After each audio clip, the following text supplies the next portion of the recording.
Wassail, beautiful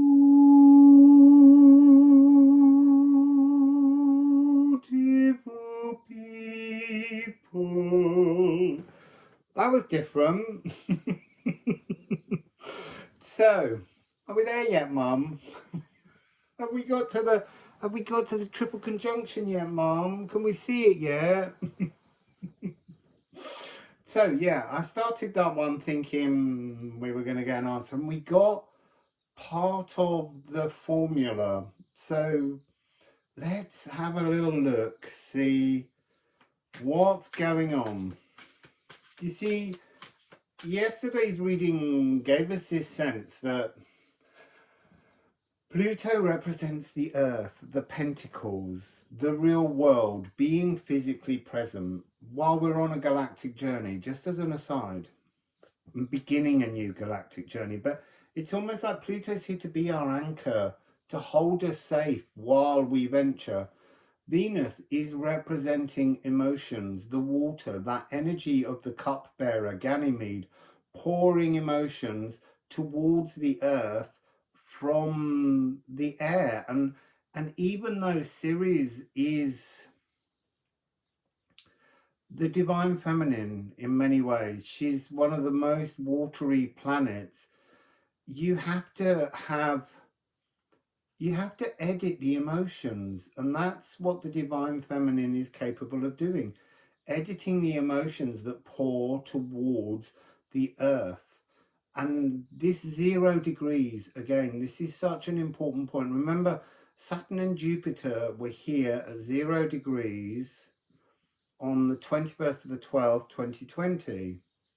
So we're almost 4 years on from that point. So it's just demonstrating the kind of the patience that the music of the spheres has as it settles and organizes all the elements around us. We also learn that passion has been suppressed. There's almost something of an energy that's been going on for a very, very long time, where to have passion is kind of seen as slightly dangerous, because passion is a new idea, and if new ideas keep coming, you're challenging the rule of law. So it's a very interesting frequency, this triple conjunction, which I keep wanting to call a triple point paragon, but in many ways it is that as well. It's solid, liquid and gas, and that's what Pluto, Venus and Ceres are representing. Didn't know that until we sat down to yesterday's reading. So let's just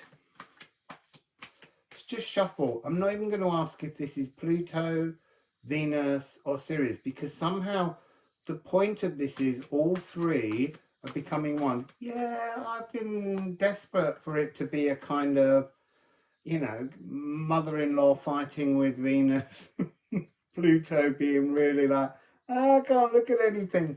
But it isn't that. That's kind of old soap opera energy. This is a different kind of opportunity storyline. And I've been excited to have that, you know. It was a bit like Dynasty.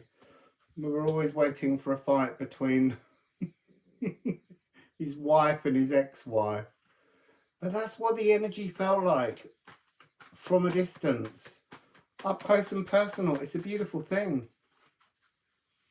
I really can't remember the names, and I wish I could. Crystal, and I can't remember Joan Collins' character's name. Was it Alexis or was that someone else? So long ago, didn't really watch it. They've all just spilt out because I need to stop talking about Dynasty.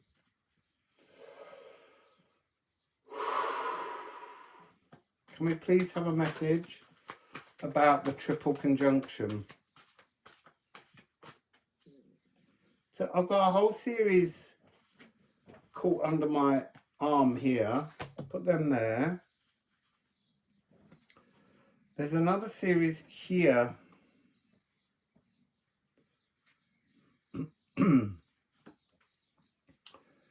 So quincunx, Mars in Cancer, which it will be. It's beginning its retrograde today. So there's something here about an understanding of an alignment that is needed. Oh, you see, that's interesting. Because Mars is going to march from Leo into Cancer, but at one point it's going to be again in opposition with Pluto. I haven't checked the astrology for that, but it's almost like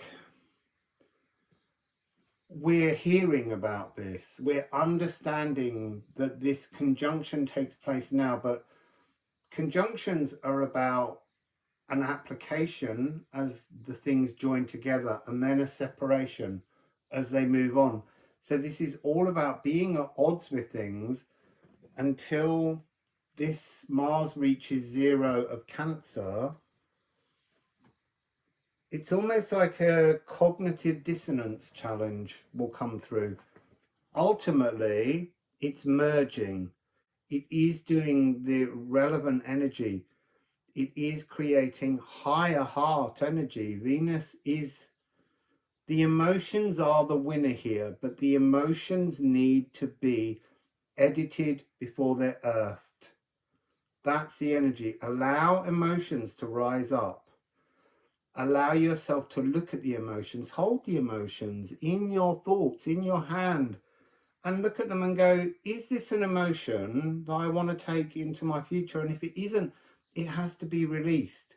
Utilizing the sense of house 12, Pisces. So there's that energy of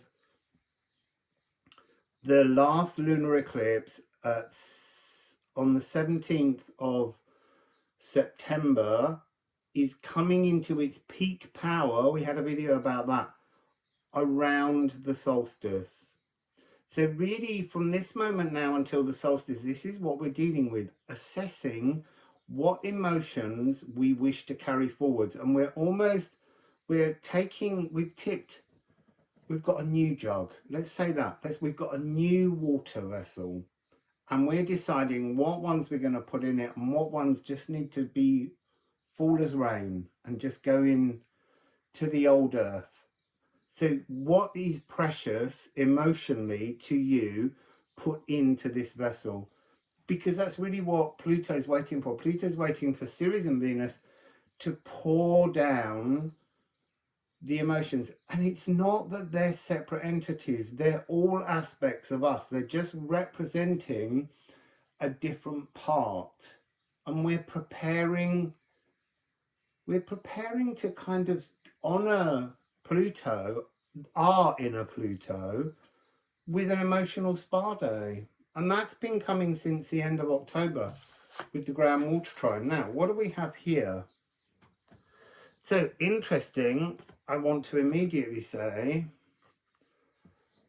4244. This is intellectual warfare, but instead of that, kind of think of it as Juno is coming across as that energy of working. These are the air elements with Ceres. These are the elements that are working through, thinking about what are the best emotions to have to merge into the new energy that's forming. And then look, we have Moon in Capricorn, the old emotions. So Pallas Athena, the fully grown birthing frequency, who comes straight out of Jupiter. Oh, look, we've got 444.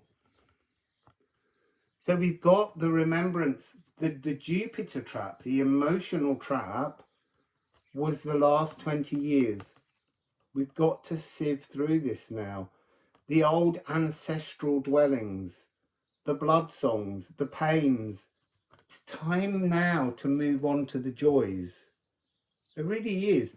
But they'll come when Mars finishes transforming all of his tensions. because it's single Mars. We like double Mars. We like crocus of Mars.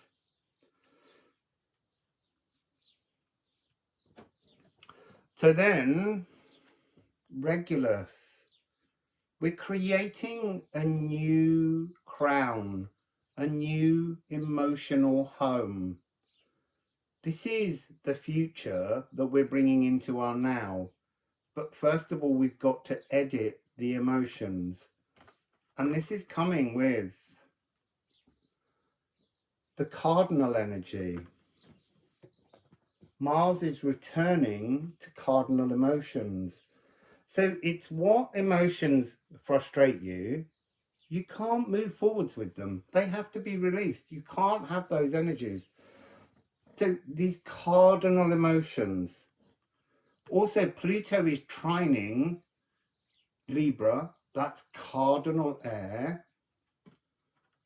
We're moving away from cardinal earth because that's now a semi-sextile. It's not so important.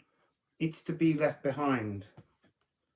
It's to be sieved, it's to be ploughed, it's to be considered, but you don't take everything with you. It's almost like well, look, you're gardening in a new garden because you've left Capricorn. You're moving into grandfather Uranus's house. Yeah, Saturn said it was his too, but you're gardening now in a new plot. It's a new terroir. It's a new energy frequency. And this is the most amazing thing. Once you've made your decision, once you've placed your seeds for your future in Aquarius, once you've poured all of that water, Aquarius, the water bearer, these new, sieved, beautiful, joyful emotions into the ground, bam, there's the fire, there's the passion, there's the growth. It all comes, but you have to deal with these other things first. You have to look at the reflective qualities. So it really fits so beautifully with that 8-part video that will help you to identify the emotions that you have or the thought patterns that are quite toxic that need editing to bring you into a new energy, to move into Aquarius and relight your fire, because that's what's coming. Impulsive, spontaneous. It's a whole, new realm. Become dazzling. This is carrying the energy of Archangel Michael. It's obviously fire in the tarot suit of wands, but this will also, it's purification processed by the renal glands. So that's, the renal glands are where ancestral bloodcestry is stored. That's that Neptune E flat energy. So this is being purified. And it's to do with summer, hot and dry, sharp, subtle, and most importantly, mobile. Fire moves. Fire will create direction. So allow this energy through, but it's not present at the moment. It's been suppressed. It's been just the angry version. The desires to hurt because you hurt. If I hurt, I'm going to hurt you. That's not the way to live. But it is part of the energy that we've been doing for the last 20 years. We've been hurting. And so now it's time to soften the hurts, release the hurts, transform the hurts, allow in new cardinal emotions, new cardinal thoughts. I also didn't look at Aries sextile. You see, that's why it comes later. It's not as big and harmonious as a trine, but it comes later. And that's Mars rules Aries. And remember that Neptune, the ancestral bloodcestry stories, the renal glands, that's all going to change because he's about to next year move into Aries. So there's a new ancestral, galactic ancestral seat. This new sonorous, wonderful frequency. So I might have to still do another one. This feels like an incomplete saga. I want the grit, I want the dirt, I want the dynasty cat fight.